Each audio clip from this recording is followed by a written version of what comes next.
Hi all, we're back, episode 2 of season 2.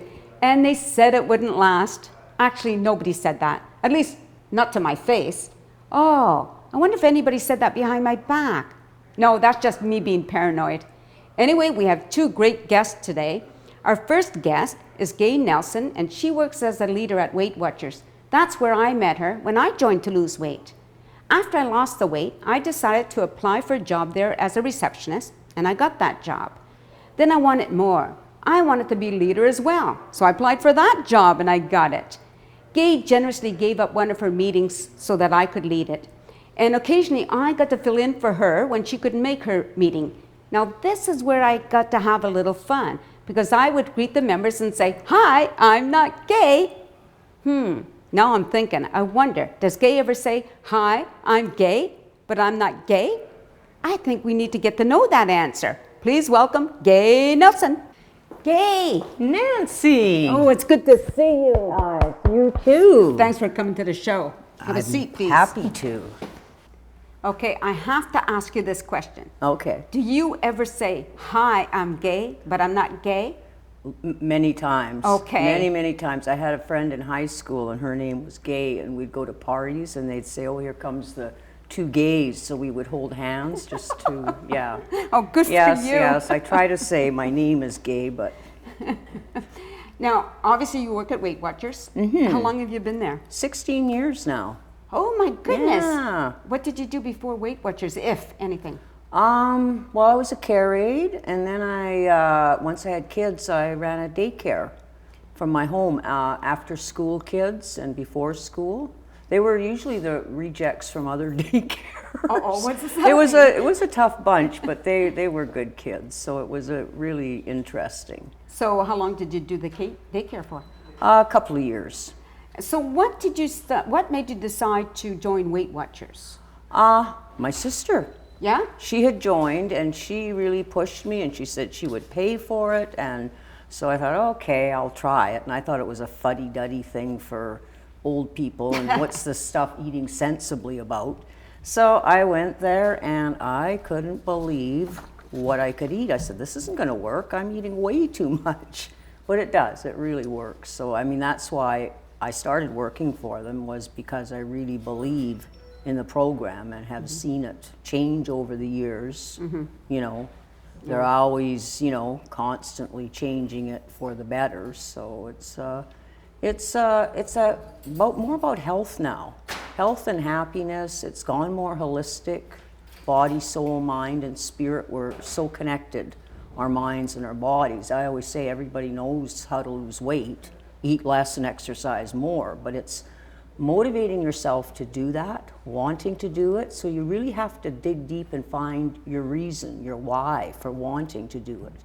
So when you see that big bowl of ice cream sitting in front of you, you go, no, I don't want that, because this isn't going to help me, lower my blood pressure, say, or this isn't going to help me be more mobile. Right. Those kind of things. It's really working together. And if you concentrate on the things beyond the scale, the things that, like losing inches, being able to chase your grandchildren, those kind of things, the weight will come off, right? Instead of always just focusing on that. So it really is a very rewarding job, because you're helping people, right? Yeah. I know it works, because You used to work with us, Nancy. I did, used to be a leader, And I like the way that it's set up, that just actually eating properly and eating healthy works. And also for me, it was like finding out what your trigger is. That's what we work on, right? too. So much of that. Yeah. Like we all eat emotionally. If we all stopped doing that, I'd be out of a job, right? Yeah. Emotional eating, but we try to replace that eating, which is a good thing. It does relieve stress. It does relieve loneliness. It relieves a lot of things, but it doesn't help our weight. So we try to find a non-food way to get that same benefit. Right. Right? Yeah. Now, one of the things I just sort of, it's about Weight Watchers, but just sort of changing the subject a little bit. Like I remember that when you had to set up your meetings and you had to draw out the program, what you were going to be talking about, and you are a marvelous drawer. Oh, I love drawing, so. But I know they've changed that system, right? Yes. So now they come pre-made already for you? That's even changed now. There is Oh. no flip charts. No flip charts? No flip charts. We have a board and we will write things on there, but it's kind of go with the flow meetings now. Oh, okay. Because Yeah. like, you had such beautiful, beautiful drawings, and I was just wondering if you missed doing that.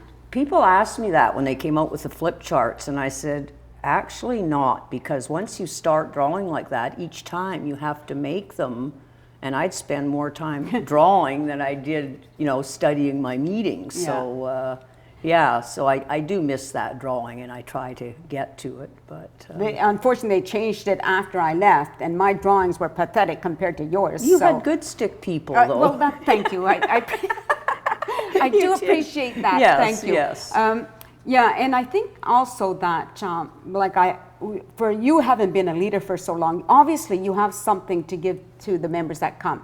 Otherwise, people wouldn't be showing up to stay for the meeting. Yes, that's right. So you have to have a certain kind of personality to just encourage people to Yeah. do what's Yeah. best for themselves. Now let's talk about your personal life a little bit, your family life. I mean, okay, so obviously you're married. Right? Yes, 40 years.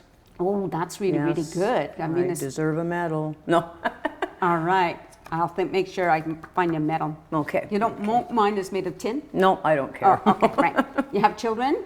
I have a son and a daughter and their families, and my daughter and two grandsons, Cameron and Carson, they live with us. Oh, they do? Yeah, dogs, and we've got a bearded dragon named Phil, and Monica the gecko, I think she is, and then Venom they came with a whole menagerie of pets as well. All right. Yes, but it's just the best ever. Like my daughter works full time as a care aide, so she's busy, and there's always someone. My husband is retired, so there's always someone home, and we all kind of job share in the house, and who's ever there does this, does that, and it just works really well. And I think this day and age, a single mother, with two kids, it's hard out there. Yeah, and I know that renting in Chilliwack, or, I don't know if she could afford to buy, but renting is really, really tough, right? Yeah, so... Especially if you have two boys, so you want at least two bedrooms. That's right, so it's tough, Yeah, and I think it's great that, I get to see them every day and what they're going through, and it's Yeah. just, they're the joy of my life. They get me through so many things.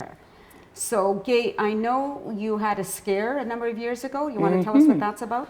It was 2014, a couple of months before Christmas, and my grandson was sitting on my knee. He was 3 or so then, and he elbowed me, and it hurt, and I felt a lump up in here. So I didn't think much of it. I'd had a cold, and I thought it was a lymph node. But anyway, my sister, again, you get to the doctor.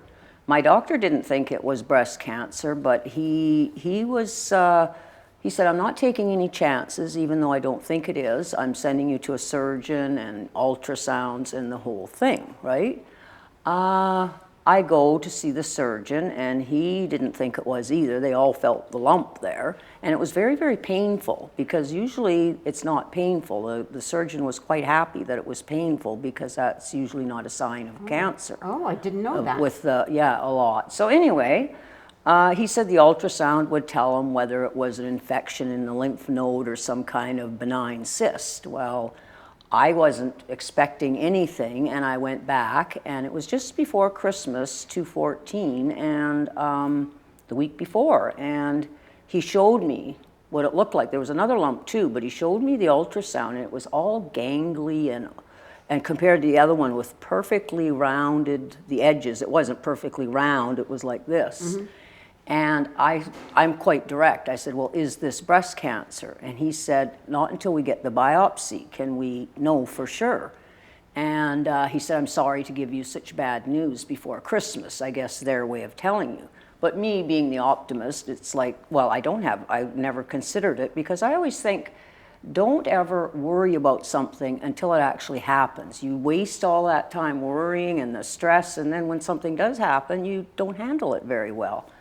So I thought, no, I'm okay. Then I went to see my family doctor after the biopsy had come back, and he told me the news that it was. And I didn't have anybody with me because I wasn't expecting anything. I drove away from there and I pulled over and I started to have a bit of a cry, right? Because like I always thought if someone told me I had breast cancer or any kind of cancer, I'd crawl underneath a rock and never come out from there. It would be the worst thing in the world. So I pulled over and I thought, they just told me I had breast cancer. I'm not under a rock somewhere, right? And I thought, well, this isn't going to help sitting here. We got to get the show on the road. What do I do next? I'm going to make a plan how I'm going to handle this. And, you know, it was going to be surgery. It was going to be radiation. And cancer does change you as a person in the way that you find strength that you never knew you had. Everybody has that. I'm sure, because I didn't think I did, but you get that strength. And in some ways, I was really glad it was me, not somebody else in the family, because I think it was harder on my family worrying about me, right? So I was really one of the lucky ones because I had the surgery and they take the first 2 lymph nodes. They don't take them all now because if there is no cancer in the first 2 lymph nodes, there's none in the rest of them. And they took the lump out and they got complete clear margins. There was no breast cancer in the lymph nodes. So I had to have radiation. But I also developed what they call a seroma, a big lump. I had one big one and one little one. You know, if the other one, I always said, can't you pump the other one up and I'll be matching. But anyway, it's the lymphatic fluid because of the surgery. It's not draining. So I had to go and see a surgeon twice a week during all my radiation and have this drained twice a week. So the radiation, because they take the measurements and it would throw everything all off from that. So it's a long haul, and I didn't miss much work at all. I had to have a second surgery to put drains in July of 2015. But I just had my latest mammogram. They do a diagnostic one, and the last 2 have been just perfect, no problems. Right. But I mean, the thing is, the cancer clinic in Abbotsford is amazing. First of all, my doctors, Dr. Hopkins was my family doctor. He has since retired. He's the one that, he didn't let his ego get in the way. He said, I'm checking this right out. And then Dr. Wiggins, he's an amazing surgeon. So now that you're through it, okay, first of all, how long was the process like from your first diagnosed till? That's the thing. That's the hardest part, I think, is waiting. You know, waiting for biopsies, waiting for mammograms, waiting for the pathology after the surgery, all of those things, waiting. I started it was probably October or November, and then when I was diagnosed, it was right over Christmas. So by the time they did the biopsy, I didn't have my surgery till February of 2015, right? And then I had 8 weeks of radiation where you go down, you know, twice a week and get your radiation and or each day, and now I'm cured. But the thing is, April is Daffodil Month to make donations, because the things they do for you at that cancer clinic, it's like they're your family. They really are. I think they have to hire people that they take a niceness course or something because they are so wonderful. And your money goes to not only research, but like I have to take a hormone, letrozole, and 5 years, and it's extremely expensive, but it's all paid for by the and they deliver it to my door 3 months at a time. Like, I mean, it doesn't get better than that. They offer counseling for your family, close, immediate family, if anybody needs counseling while you're going through this to help you out. So when you buy one of those daffodils, just think of the joy you're putting in the life of someone that's going through a big challenge, a big struggle, right, at that time. Yeah, that's something really important to remember. Unfortunately, now we're out of time. And it just goes so fast. It does, doesn't it? I really appreciate you coming, and I really enjoyed it. Thank you, Gay, and I especially appreciate you talking about the cancer, because that is something that I know it's close personal to your heart too. Yeah, I know, very absolutely. close. Thanks for being here, Gay. I really appreciate you coming on the show. I loved it. All right, now don't you go away, because there's a whole other half after this break.